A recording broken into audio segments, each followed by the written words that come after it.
الحمد لله رب العالمين، الصلاة والسلام على سيد المرسلين نبينا محمد وعلى آله وصحبه ومن تبعهم بإحسان إلى يوم الدين. أما بعد، قال الله تعالى: أعوذ بالله من الشيطان الرجيم من همزه ونفخه ونفثه. فَكُلُوا وَاشْرَبُوا حَتَّى يَتَبَيَّنَ لَكُمُ الْخَيْطُ الْأَبْيَضُ مِنَ الْخَيْطِ الْأَسْوَدِ مِنَ الْفَجْرِ ثُمَّ أَتِمُّوا الصِّيَامَ إِلَى اللَّيْلِ. محترم حاضرین، نوجوان احباب، اللہ کی توفیق، اس کے لطف و کرم، اس کی عنایات پر جتنا بھی اس کا شکر ادا کریں کم ہے کہ اس نے اپنی بہت ساری نعمتوں کے درمیان رمضان المبارک کا یہ عظیم مہینہ بطور تحفہ امت محمدیہ کے لیے ہم سب کو عنایت فرمائے ہے. یہ اللہ کا تحفہ ہے یہ مہینہ، اور اس مہینے کی جو عبادت ہے اس کا بھی کتنا اجر ثواب ہے، یہ سب ہم رمضان کے خطبوں میں سنتے رہتے ہیں. رمضان کی سب سے اہم جو عبادت ہے جو فرض کی گئی ہے ہمارے اوپر، وہ اس کا روزہ ہے. روزے کے احکام اور مسائل اور پھر اس کے آداب بھی، اور یہی آج کی ہماری مختصر سی گفتگو کا عنوان ہے، موضوع ہے. مشغولیات کے درمیان رمضان کے دن میں اللہ کے گھر میں اس کے دین کے احکام اور مسائل کو سننا یہ بھی ایک عبادت ہے، اور اس میں حاضری ہم سب کے لیے اجر و ثواب کے ساتھ ایمان کا تقاضا ہے. اور اس سے بھاگنا ویسے ہی ہے جیسے اللہ رب العالمین نے مشرکین کے بارے میں کہا کہ جب ان کے سامنے قرآن تلاوت کی جاتی ہے وَإِذَا تُتْلَى عَلَيْهِمْ آيَاتُنَا وَلَّى مُسْتَكْبِرًا كَأَن لَّمْ يَسْمَعْهَا كَأَنَّ فِي أُذُنَيْهِ وَقْرًا. مشرکین کے بارے میں کہا اللہ نے، لیکن یہ علماء نے لکھا ہے ان لوگوں پر بھی فٹ ہوگی جو اللہ کی آیات کو سننے سے بھاگتے ہیں، اللہ کا کلام کو سننے سے بھاگتے ہیں. اللہ کے گھر میں آنے سے ان کو تنگی محسوس ہوتی ہے. بہت سخت بات اللہ نے کہی ہے کہ جو لوگ اعراض کرتے ہیں اللہ کی آیات سے، ان کا طریقہ ہے کہ جب ان کے اوپر اللہ کی ہماری آیات پڑھی جاتی ہیں تو تکبر کرتے ہوئے پیٹھ پھیر کر چلے جاتے ہیں، بھاگ جاتے ہیں. کأن لم یسمعھا، گویا کہ ان کے کانوں میں اس کی آواز ہی نہیں پڑی. ایسا لگتا ہے جیسے ان کے کان میں ٹاٹ پڑ گیا ہے، کان بند ہو گیا ہے، کان میں آواز نہیں جاتی ہے.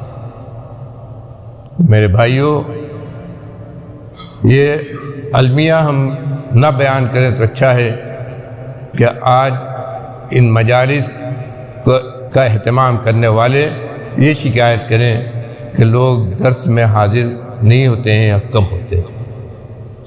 بہرحال یہ دعا ہمیں کرنی چاہیے کہ اللہ تعالی ہم سب کو دینی شوق، ہم سب کے اندر دینی شوق پیدا کرے اور بڑھائے، اور ان مجالس میں بیٹھ کر سن کر اپنے ایمان میں ترقی اور جلا دینے کی توفیق عطا کرے. میرے بھائیوں، جیسا کہ آپ نے سنا، عنوان ہے روزہ کے مسائل، روزہ کے آداب اور احکام. روزہ کے آداب اور احکام، حقیقت میں اس کو الٹ دینا چاہیے، اس لیے کہ احکام ضروری ہیں، آداب اس کے بعد ہیں. احکام وہ ہیں کہ اگر ہم ان کی پابندی نہیں کرتے ہیں تو ہو سکتا ہے ہمارا روزہ پورا نہ ہو. اسی لیے علماء روزہ کا جب احکام بیان کرتے تھے تو جہاں یہ بتلاتے تھے کہ روزے میں ہمیں کن کن چیزوں کی پابندی کرنی چاہیے، وہیں یہ بھی بتلاتے تھے کہ کن کن چیزوں سے روزہ فاسد ہو جاتا ہے، روزہ ٹوٹ جاتا ہے یا روزہ خراب ہو جاتا ہے، جن کو مفسدات کہتے ہیں فقہ کی زبان میں، جن کو مفسدات الصوم کہتے ہیں، روزہ کو فاسد کرنے والی باتیں۔ انشاءاللہ مختصر اردو میں دونوں یعنی پازیٹیو اور نگیٹو جو ہم کہہ سکتے ہیں، دونوں پہلو تھوڑا تھوڑا ہم بیان کریں گے اور اپنی بات جلد ختم کرنے کی کوشش کریں گے تاکہ آپ اپنی مشغولیات میں بھی لگ سکیں۔ روزہ کی جو تعریف کی جاتی ہے فقہی طور پر، اگر ہم اسی کو سمجھ لیں تو بہت ساری چیزیں خود ہی واضح ہو جاتی ہیں۔ روزہ کہتے ہیں صوم، جس کا معنی ہم اردو میں روزے سے کرتے ہیں، الصوم کہتے ہیں عربی زبان میں ماہ رمضان کے دن میں طلوع فجر صادق صبح صادق کے طلوع سے لے کر سورج کے غروب تک، فجر صبح صادق سے، صبح صادق کیا ہے اس کی بھی وضاحت ہم کریں گے، صبح صادق کے طلوع ہونے سے لے کر سورج کے ڈوبنے تک کھانے پینے اور اپنی بیوی کے ساتھ مباشرت کرنے، اپنی خواہش پوری کرنے سے رک جانا نیت صادقہ کے ساتھ، یعنی ہم کھانے پینے سے ہی نہیں بلکہ اپنی بیوی سے اپنی خواہش پوری کرنے سے بھی رک جائیں۔ کب سے کب تک؟ روزے کا ٹائم کب سے کب تک ہے رکنے کا؟ صبح صادق جب طلوع ہو اس وقت سے لے کر سورج کے ڈوبنے تک۔ صبح صادق کی علامت ہمارے یہاں کیا ہے؟ سورج طلوع ہونا نہیں مطلب ہے، صبح صادق سے مطلب ہے۔ صبح صادق کی علامت ہم کہتے ہیں آج کے وقت میں اذان ہونا۔ اذان جو ہوتی ہے ہماری صبح صادق جیسے ہی ہوتی ہے، جو ہمارے کیلنڈر میں ہے کہ اس وقت صبح صادق ہوتی ہے، اسی وقت اذان شروع ہوتی ہے۔ گویا اذان شروع ہوئی، اب ہمارا کھانا بند۔ اذان شروع ہوئی جیسے ہی مؤذن نے اللہ اکبر کہا، اب ہمارا کھانا بند، اس کے بعد ہمیں کھانے کی اجازت نہیں ہے۔ اگر اس کے بعد کوئی آدمی عمدن جان بوجھ کر کھائے گا تو اس کا روزہ نہیں ہوگا، اس کا روزہ نہیں ہوگا۔ جان بوجھ کر اگر کوئی آدمی کھائے گا اور یہ اگر سوچ کر کھائے کہ ہم نے ابھی سحری نہیں کھایا ہے، تب بھی سحری کھانا یہ سنت ہے اور بہت عظیم سنت ہے، لیکن اس کا وقت صبح صادق طلوع ہونے سے پہلے ہے۔ اس کا وقت کب ہے؟ صبح صادق کے طلوع ہونے سے پہلے ہے۔ صبح صادق طلوع ہونے کے بعد نہ کھانے کی اجازت ہے، نہ پینے کی اجازت ہے، نہ کوئی ایسی دوا لینے کی اجازت ہے جس سے آپ کو غذا ملے۔ یہ بات بہت اچھی طرح ذہن میں رکھنی چاہیے۔ اس سلسلے میں ہمارے ہاں تسولی ہے۔ اذان ہونے کے بعد، اذان میرے بھائیوں یہ علامت ہے صبح صادق کے طلوع ہونے کی۔ اذان یہی فجر کا وقت یہیں سے شروع ہوتا ہے۔ فجر کا وقت جب ہو جاتا ہے تبھی اذان ہوتی ہے، اس سے پہلے اذان نہیں ہو سکتی ہے۔ اس سے پہلے اذان ہوگی تو اذان ہی نہیں ہوگی۔ اذان ہوتی ہے جب صبح صادق طلوع ہوتی ہے، اور یہیں پر اللہ نے کہا ہے فَكُلُوا وَاشْرَبُوا حَتَّى يَتَبَيَّنَ لَكُمُ الْخَيْطُ الْأَبْيَضُ مِنَ الْخَيْطِ الْأَسْوَدِ مِنَ الْفَجْرِ، کھاؤ اور پیو یہاں تک کہ فجر کی صبح نہیں ہے، فجر کی سفیدی اس کی سیاہی سے طلوع ہو جائے، ظاہر ہو جائے۔ یعنی فجر جو صبح صادق جہاں سے شروع ہوتی ہے وہ ظاہر ہو جائے، بس یہ حد ہے۔ عربی زبان کا جو لفظ ہے وہ بتاتا ہے کہ یہ حد ہے کھانے کی اجازت کی۔ کھانے کی اجازت یہیں تک ہے، اس کے بعد کھانے کی مطلق اجازت نہیں ہے۔ اگر اس کے بعد کوئی آدمی جان بوجھ کر کھاتا یا پیتا ہے تو اس کا روزہ نہیں ہوگا۔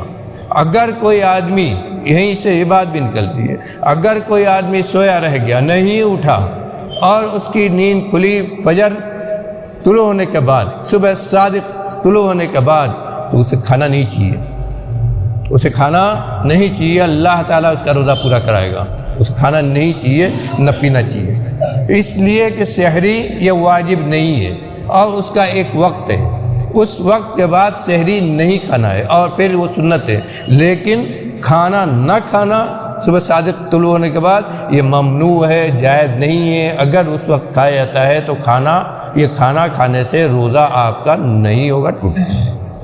اسی لیے مفسدات صوم میں علماء لکھتے ہیں سب سے پہلی چیز کہ رمضان کے دن میں صبح صادق طلوع ہونے کے بعد سے سورج ڈوبنے کے درمیان تک جان بوجھ کر کھانا یہ مفسدات صوم میں ہے، روزہ توڑ دینے والے، روزہ ختم کر دینے والے، روزہ فاسد کر دینے والے امور میں سے ہے۔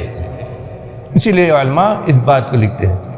میں نے کہا کہ دونوں نیگیٹو اور پازیٹیو دونوں ہم کو سمجھنے کی ضرورت ہے، اور یہی ہماری غلطی ہے کہ ہم صرف پازیٹیو سنتے ہیں، نیگیٹو نہیں سنتے۔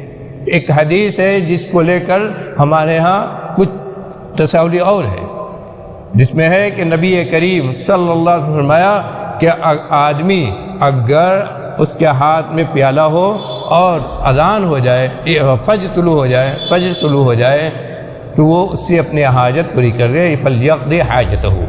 اس کا مطلب یہ نہیں ہے کہ ہمارے ہاتھ میں جو پیالہ ہے ہم پورا پی جائیں گے، ہرگز نہیں۔ علماء کہتے ہیں کہ بلکہ اچھا یہ ہے کہ وہیں جیسے اذان ہو وہیں اس کو چھوڑ دیں۔ ہاں اگر کوئی ایک گھونٹ اس کے منہ میں ہے تو وہ پی سکتا ہے، یہ نہیں ہے کہ ہمارے ہاتھ میں ہے تو ہم اس سے اپنی حاجت کیا پوری کریں، یعنی اس کو پورا کھا جائیں، یہ نہیں مطلب ہے۔ مطلب یہ ہے کہ منہ میں آپ کے جو کچھ ہے، اذان سن لیا آپ نے تو اتنا گھونٹ لیجئے بس۔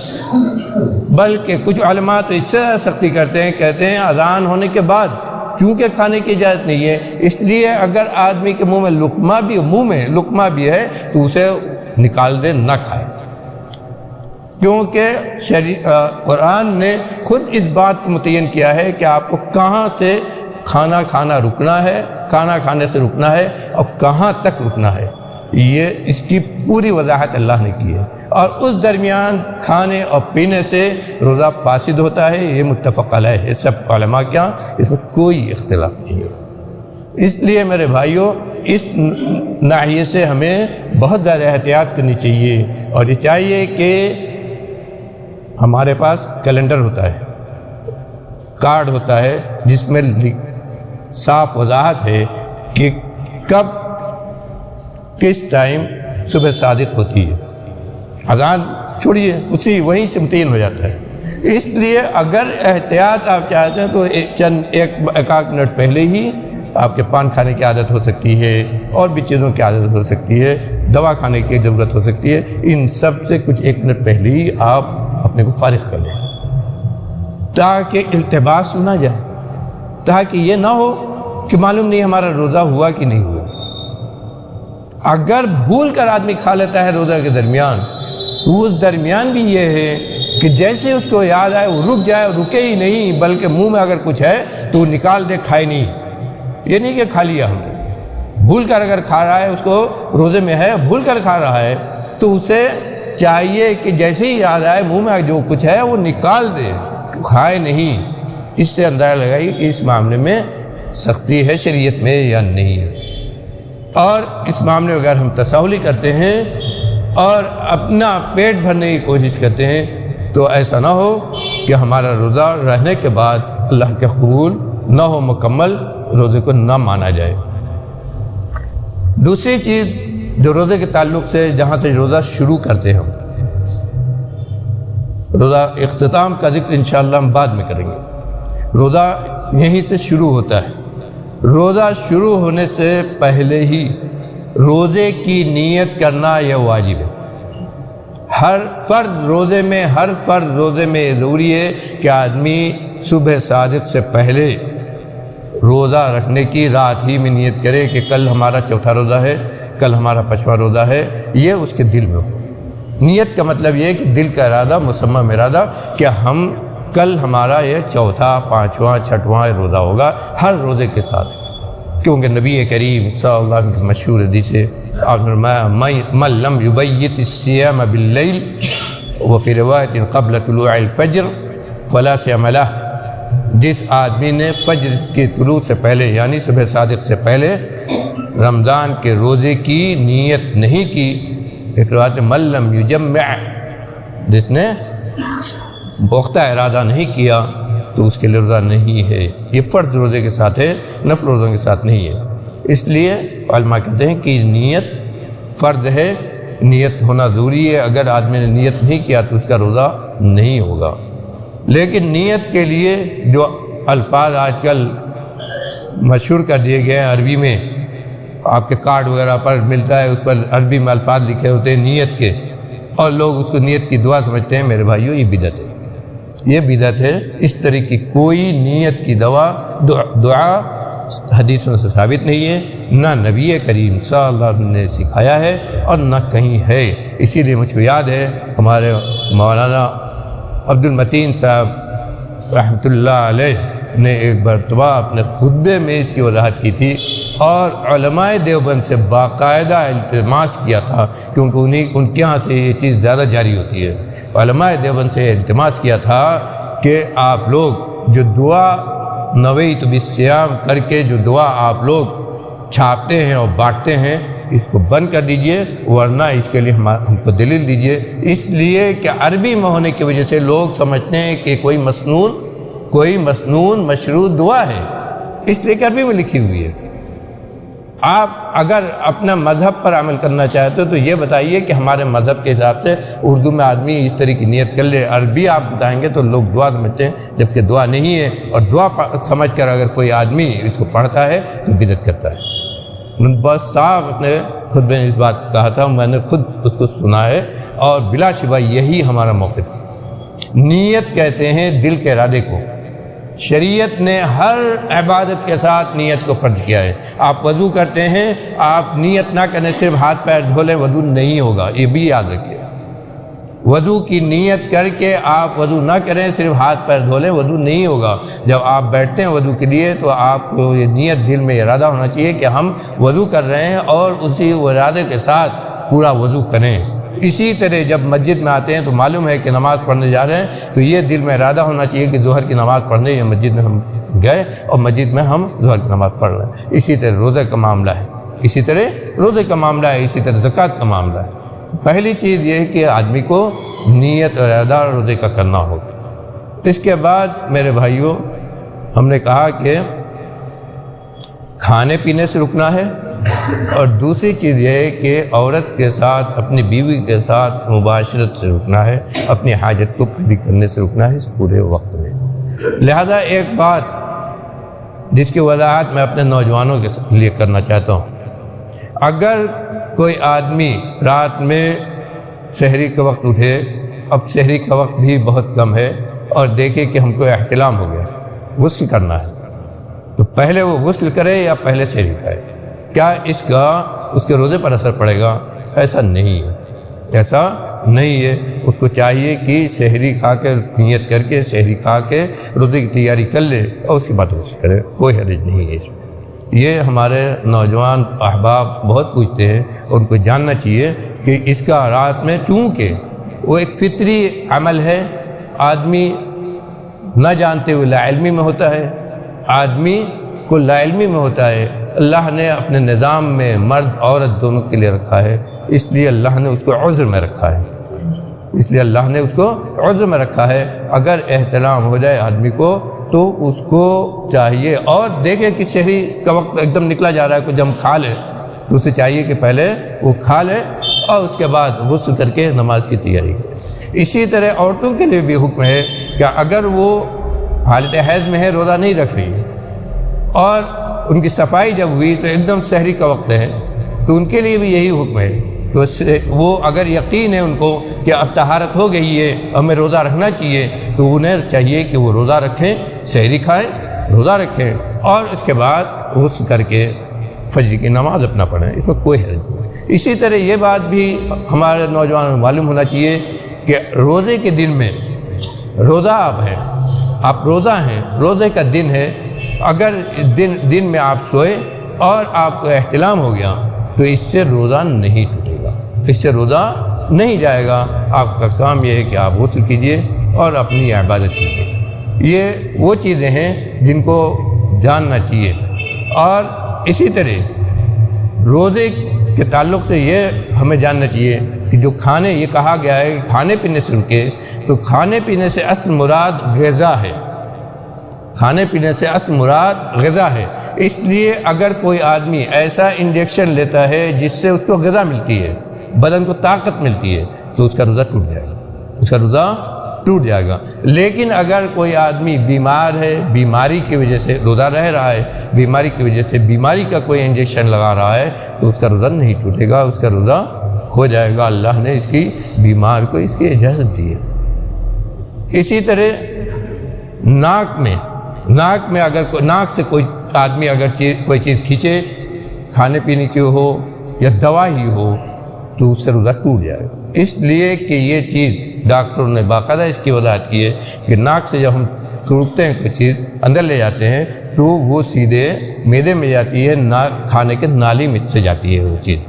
اور اسی لیے شاید نبی کریم صلی اللہ علیہ وسلم نے بھی ایک حدیث فرمایا کہ وضو کرتے ہوئے جب ناک میں پانی ڈالو تو مبالغہ کرو، ناک اچھے سے صاف ہو جائے، الا ان تکون صائما، مگر یہ کہ تم روزے سے ہو، یعنی روزے سے اگر ہو تو ناک میں پانی زیادہ مبالغے سے نہ ڈالو، کہیں ایسا نہ ہو کہ ناک سے پانی اندر چلا جائے۔ اسی وجہ سے شیخ عثیمین رحمۃ اللہ علیہ، شیخ ابن باز اور دوسرے بہت سارے علماء کہتے ہیں کہ ناک سے دوا ڈالنا یا ناک سے کوئی چیز چڑھانا، اس سے روزہ ٹوٹ جاتا ہے، لیکن آنکھ میں دوا ڈالنے سے روزہ نہیں ٹوٹتا ہے۔ آنکھ میں دوا ڈالنے سے روزہ نہیں ٹوٹتا ہے، اس پر آج کے تمام علماء کا اس پر اتفاق ہے۔ یعنی میں نے کہا کہ دونوں طرف کے مسائل کو ہمیں جاننا چاہیے۔ اسی طرح علماء نے یہ بھی لکھا ہے کہ روزے کے اوقات میں آدمی کو چاہیے کہ روزہ اپنے ان تمام چیزوں سے بچائے جس کا اطلاق کھانے پر یا ہے کہ ممنوعات جو روزہ ہیں، روزہ کے جو ممنوعات ہیں ان پر اس کا اثر پڑے۔ اور ہم برابر خود میں سنتے ہیں کہ روزے کی حفاظت سب سے زیادہ ضروری ہے، زبان کی حفاظت۔ روزے میں سب سے زیادہ ضروری ہے زبان کی حفاظت، اور زبان کی حفاظت کتنی ضروری ہے، اسی کے لیے یہ حکم دیا گیا ہے کہ آدمی باقاعدہ ہر وقت ذکر و اذکار میں رہے، چلتے پھرتے اللہ کا ذکر کرتا رہے۔ شیخ ابن خزیمہ کی حدیث ہے، نبی کریم صلی اللہ علیہ وسلم سے ایک صحابی نے پوچھا کہ روزے کی حالت میں سب سے افضل عمل کیا ہے؟ غور کیجئے، صحابہ کرام روزے کو اپنا کتنا بہتر بنانے کی کوشش کرتے تھے اور کس طرح اس کی حفاظت کرتے تھے، اور کتنی عبادت چاہتے تھے کریں کہ روزہ جو ہے اچھے سے اچھا ہو جائے۔ اس لیے کہ روزہ خود ایک عبادت ہے، صبح سے فجر کے وقت سے لے کر صبح صادق کے وقت سے لے کر روزہ افطار کرنے تک، لیکن اس بیچ میں جتنی ہم عبادتیں کرتے ہیں وہ اضافی ہوتی ہیں، وہ اور ہوتی ہیں۔ یہ ایک عبادت کے درمیان دوسری عبادت ہوتی ہے، چاہے ہم قرآن تلاوت کریں، چاہے ہم ذکر و اذکار کریں، چاہے تسبیح و تحلیل کریں، چاہے صدقہ و خیرات کریں، چاہے کسی کے ساتھ احسان کریں، چاہے کسی غریب کو ہم کھانا کھلائیں، یہ سب ایک اضافی عبادت، اور یہ عبادت کا رمضان کے مہینے کے حساب سے اجر ثواب زیادہ اور دوہری عبادت ہو جاتی ہے روزے کے ساتھ ساتھ۔ سوچئے، یہ اسی لیے کہا جاتا ہے کہ یہ انعام ہے اللہ رب العالمین کا یہ مہینہ بندوں کے لیے۔ اسی لیے یہ ضروری ہے کہ اس عبادت کو ہم ایسے تمام اعمال سے بچائیں جس سے یہ عبادت متاثر ہو۔ اور مفسدات صیام کیا ہیں، روزہ کن چیزوں سے خراب ہوتا ہے، ان کو تفصیل کے ساتھ ہمیں جاننا چاہیے تاکہ ہمارا روزہ ہر روزہ خراب کرنے والی چیزوں سے ہمارا روزہ محفوظ رہے۔ اور سحری کے تعلق سے میرے بھائیوں، یہ ہم برابر سنتے ہیں کہ یہ بہت عظیم سنت ہے اور اس کا ہمیں اہتمام کرنا چاہیے۔ شیخ ابن عثیمین رحمۃ اللہ علیہ سے پوچھا گیا تھا اس کے تعلق سے، تو انہوں نے کہا کہ آج کے دور میں کوئی یہ آدمی یہ کہے کہ ہماری سحری کے وقت نیند نہیں کھلی تو اس کا عذر نہیں مانا جائے گا۔ کہا اس لیے کہ ہمارے پاس گھڑیاں ہیں، ہمارے پاس جگانے کے سارے وسائل موجود ہیں، تو اس میں تساہلی جب ہم کریں گے تبھی ہماری نیند نہیں کھلے گی۔ ہمارے پاس آل اولاد ہیں، ہمارے پاس گھر کے لوگ ہیں، گھر کے لوگوں کو آپس میں اس میں تعاون کرنا ہے۔ اس کے بعد جو ہمارے پاس وسائل ہیں جگانے کے وہ ہیں، ان کو ہمیں استعمال کرنا ہے۔ اس لیے یہ کوئی عذر نہیں مانا جائے گا کہ ہماری نیند جو ہے سحری کے وقت نہیں کھلی۔ آدمی کو چاہیے کہ وہ پورا اس کے لیے اہتمام کرے۔ جب روزے کا اہتمام کر رہا ہے تو روزے کے جو احکام و مسائل ہیں ان کا بھی پورا اہتمام کرے، اور سحری کے وقت اٹھ کر جو سحری ہے اس کو کھانے کی کوشش کرے، کیونکہ یہ بہت ہی بابرکت وقت ہے۔ ایک حدیث میں نبی کریم صلی اللہ علیہ وسلم فرمایا کہ سحری کھایا کرو، فَإِنَّ اللَّهَ وَمَلَائِكَتَهُ يُصَلُّونَ عَلَى الْمُتَسَحِّرِينَ، اس لیے کہ اللہ رب العالمین رحمت نازل کرتا ہے ان لوگوں پر جو سحری کھاتے ہیں، اور فرشتے دعائیں کرتے ہیں ان لوگوں کے لیے جو سحری کھاتے ہیں۔ سحری کھانا صرف یہی نہیں کہ بابرکت ہے، سنت ہے، بلکہ دعا کا موجب ہے، اللہ کی رحمت اس سے حاصل ہوتی ہے۔ تو یہ چیزیں وہ ہیں جن کا ہم جب روزہ رکھتے ہیں اور چاہتے ہیں کہ روزہ ہمارا اچھے سے پورا ہو تو ان کا ہمیں اہتمام بھی کرنا چاہیے۔ اور اسی طرح روزہ جب ختم کرتے ہیں روزہ جب ہم ختم کرتے ہیں سورج ڈوبنے کے ساتھ یہ ختم ہوتا ہے۔ اس میں احتیاط کر کے 5 منٹ 10 منٹ لیٹ کرنا ہے، یہ سنت کے خلاف ہے۔ نبی کریم صلی اللہ علیہ وسلم نے حدیث فرمایا ہے کہ میری امت اس وقت تک بھلائی میں رہے گی۔ میری امت، غور کیجئے لفظ پر، کہا میری امت کے لوگ اس وقت تک بھلائی میں رہیں گے جب تک کہ روزہ افطار کرنے میں جلدی کریں گے۔ جلدی کا مطلب یہ نہیں کہ سورج ڈوبا نہیں ہے کھا لیا، سورج ڈوبتے ہی ہو گیا روزہ کھولنے کا ٹائم۔ اسی لیے آپ نے یہ بھی فرمایا کہ جب سورج یہاں سے چل کر یہاں تک چلا گیا اور ڈوب گیا، فقد افطر الصائم، تو روزہ دار کا روزہ کھل گیا۔ غور کیجئے، کہا روزہ دار کا روزہ کھل گیا، یعنی اب اس کے لیے کچھ باقی نہیں ہے۔ اب اس کے بعد اگر روزہ رہتا بھی یعنی کھاتا پیتا نہیں ہے تب بھی اس کا روزہ نہیں ہے، اب روزہ ختم ہو گیا۔ اب اس وقت اس کو چاہیے کہ کھا پی کر اپنا روزہ افطار کر لے، کھا پی کر اپنا روزہ افطار کر لے، یہ یہاں پر ختم ہے۔ اور میرے بھائیوں، روزے کے آداب میں سب سے اہم احکام کے تعلق سے میں یہ کہوں گا کہ مجھ سے زیادہ آپ حضرات کو ہم میں سے ہر ایک کو معلوم ہے کہ اسے احکام میں کیا چیز نہیں معلوم ہے اور کیا پوچھنا چاہیے، اور اس کی ذمہ داری آپ لوگوں کی بھی ہے کہ آپ علماء سے پوچھیں۔ اگر کہیں اشتباہ ہو اور جانکاری میں کمی ہو، یا یہ سوچیں کہ اس سے روزے پر کیا اثر پڑے گا، تو خود علماء سے پوچھیں۔ اور حقیقت میں اگر اس کا منظر دیکھنا ہو تو ہم سعودی نوجوان جو ہیں اور جس طرح وہ علماء سے پوچھتے ہیں، ذرا اس کو معلوم کریں۔ سوال کا جو یعنی سوالات علماء کے پاس رمضان آنے کے بعد اتنے بڑھ جاتے ہیں کہ کسی عالم کے پاس موقع ہی نہیں رہتا ہے کہ دوسری کوئی بات کر سکے۔ ہر طرف سے مرد عورت علماء سے سوال کرتے ہیں کہ ہمارے ساتھ آج یہ پیش آ گیا تو اس کا روزے پر کیا اثر پڑے گا، ہمارے ساتھ یہ پیش آ گیا تو روزے پر کیا اثر پڑے گا، ہم کو یہ اشتباہ ہو گیا تو ہم کیا کریں، روزہ ہمارا کیسے بچے گا۔ تو یہ احکام و مسائل ہم خود جاننے کی کوشش کریں تاکہ ہمارا روزہ صحیح طور پر ادا ہو۔ اور جہاں تک آداب کا معاملہ ہے، ہم سب جانتے ہیں کہ روزے کے دنوں میں نے کہا کہ صحیح ابن خزیمہ کی حدیث میں نے پڑھتے چھوڑ دیا، اس میں آپ نے بتلایا کہ چار عمل جو افضل الاعمال ہے روزے کے درمیان۔ پہلا آپ نے فرمایا کہ شہادتین اشہد ان لا الہ الا اللہ اشہد ان محمد رسول اللہ، اس کا ورد لا الہ الا اللہ محمد رسول اللہ، اس کا ورد کرے، اس کا اوراد و وظائف کی طرح اس کو پڑھے۔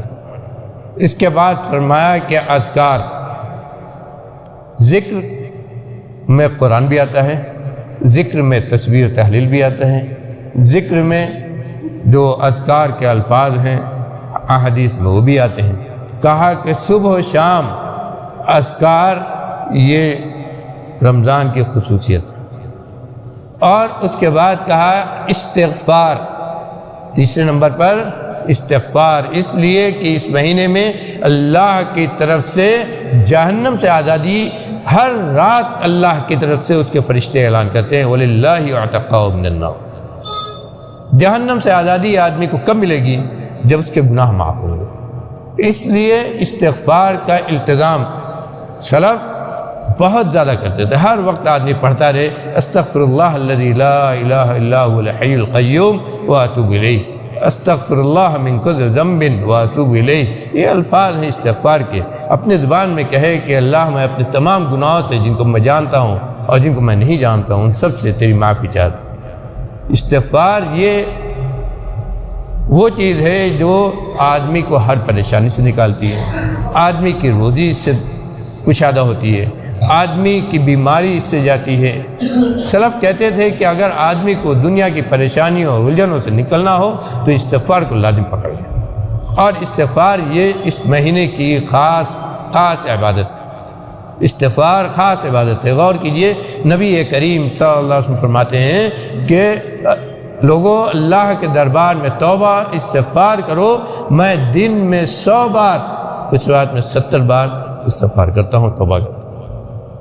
یہ کون کہہ رہا ہے؟ جن کے اگلے پچھلے تمام گناہ معاف۔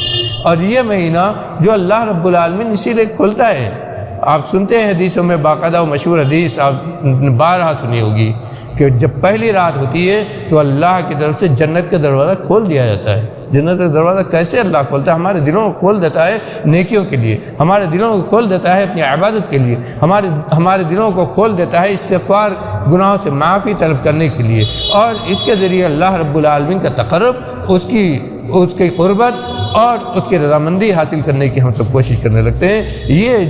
اس سے جنت کا دروازہ کھلتا ہے اور جہنم کے دروازے بند ہوتے ہیں۔ شیطان جو بہکاتا ہے اس کو راستے نہیں ملتے ہیں۔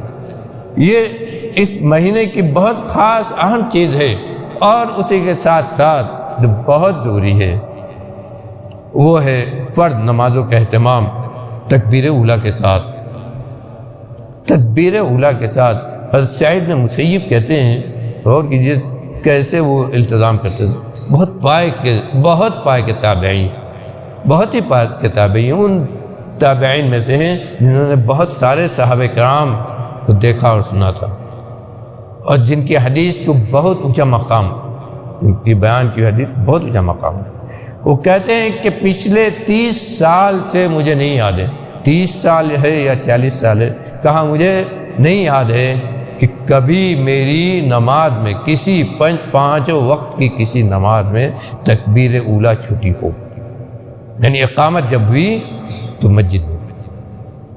میرے بھائیوں غور کیجئے، یہ رمضان کا تقاضا ہے، کم سے کم رمضان میں تو ہم اہتمام کریں مسجد میں پہلے آنے کا اور مسجد کی حاضری کا، اور یہ بھی یاد رکھیں کہ اس ماہ مبارک میں ہمارا تعلق مسجد سے بہت زیادہ مضبوط ہونا چاہیے، بہت زیادہ، اس لیے کہ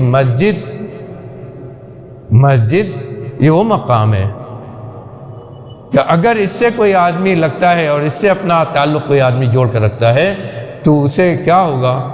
نبی کریم صلی اللہ علیہ وسلم فرمایا کہ 7 قسم کے لوگ ہیں جن کو اللہ رب العالمین قیامت کے دن اپنا سایہ نصیب کرے گا، انہی میں سے ایک ہے رجل قلبہ معلق بالمسجد، کہا ایک وہ بھی آدمی ہے جس کا دل مسجد سے لٹکا رہتا ہے، کہا لٹکا رہتا ہے، دل مسجد میں لگا رہتا ہے، مسجد سے نکل کر جاتا بھی ہے تو اس کے خیال میں مسجد رہی رہتی ہے کہ اب پھر مسجد میں کب جانا ہے۔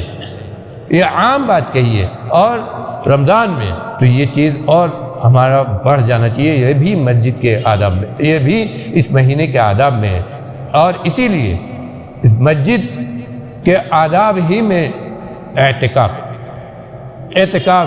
کیا ہے؟ آدمی مسجد ہی میں رہتا ہے، اس کا گھر مسجد ہو جاتا ہے، جتنے دن وہ معتکف رہتا ہے مسجد کے اندر رمضان کے مہینے میں، اتنے دن اس کا گھر مسجد ہی تو ہوتا ہے، یہیں اس کا اٹھنا بیٹھنا، یہیں اس کا کھانا پینا، یہیں سحری کھاتا ہے، یہیں افطار کرتا ہے، یہیں نہانا، یہیں رہنا، یہاں سے وہ نکل ہی نہیں سکتا ہے۔ یہاں تک کہ جنازہ بھی اگر میں بھی شریک ہونا چاہے تو نہیں ہو سکتا ہے، بیمار کی عیادت کرنا چاہے تو نہیں کر سکتا ہے، یہیں اس کو اپنا گزارنا۔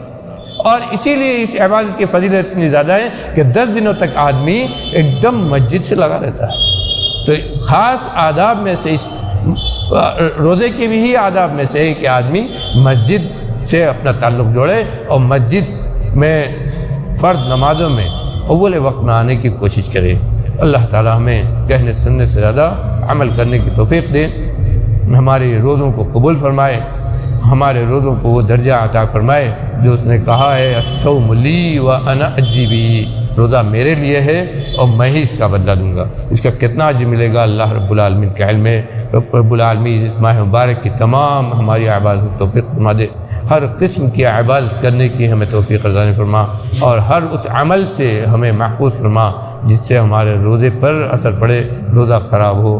رب العالمین زیادہ سے زیادہ عبادت کرنے کی توفیق دے، سنت کے مطابق عمل کرنے کی توفیق دے، اور جب تک یہ ساتھ باقی رہے رب العالمین عقید توحید پر عبادات کے ساتھ شکر گزاری کے ساتھ یہ سانسیں چلتی رہیں، اور جب سانس کے ٹوٹنے کا وقت ہے رب العالمین ترکنا لا الہ الا اللہ صلی اللہ علیہ وسلم